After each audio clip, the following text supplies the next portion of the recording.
Well, it's already 28 minutes past the top of the hour. So much to talk about, so little time.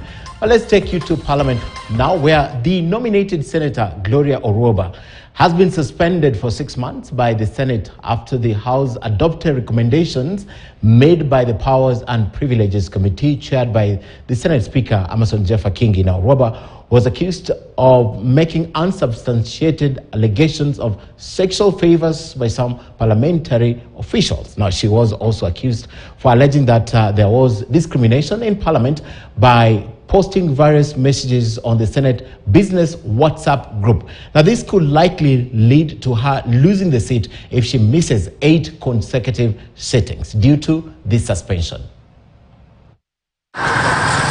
Thursday afternoon, senators assembled to receive and debate the report by the Powers and Privileges Committee on the conduct of one of their own, nominated Senator Gloria Orwoba, whose conduct, according to the 7-member powerful committee, was uncouth and becoming and less honorable.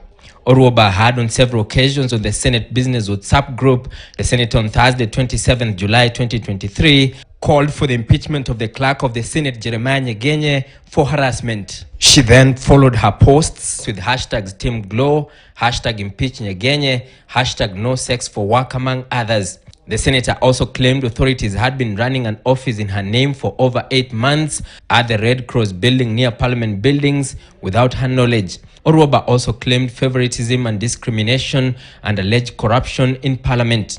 All these issues that I am bringing here, some of them might not be unique to me. I know other legislators who might not have the courage per se to come and give personal statements and personal accounts that are dealing directly with individuals or offices who are actually operating as cartels in Senate. The committee, chaired by the Senate Speaker Amason Kingi, made several recommendations, including that the senator be suspended from the House for the remainder of the session that ends in December, and also the period when the House proceeds on Christmas recess and resumes sittings in February. The committee also recommended that the senator be barred from accessing the precincts of Parliament during the period. The committee also wants the senator to apologize to the senators and the clerk of the Senate before admission back to the House. A proposal to suspend her for the remainder of the second session of the 13th Parliament. That is excessive. In all fairness, it's excessive. It's unjust. It's unreasonable. Those of you who are on WhatsApp are aware this is a matter that has gone on for long. We actually need to put this to rest. But even before the senators could move to vote for or against the report, But Mr. Speaker, I want to move that debate be adjourned on this question until a later date. And we should not expose it by washing some kind of linen. That might not be very good to the public. But mine is just to ask, as the leaders, why did we allow it to come this far? May those of that opinion say aye. Aye. May those of a contrary opinion say nay. Nay. The ayes have it.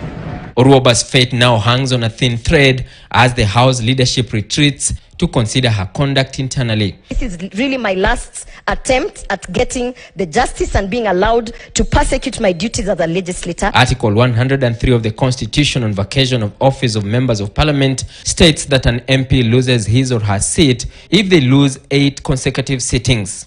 Emmanuel Toh, KTN News, Nairobi. And of course, that verdict is now in. She has been suspended for 6 months.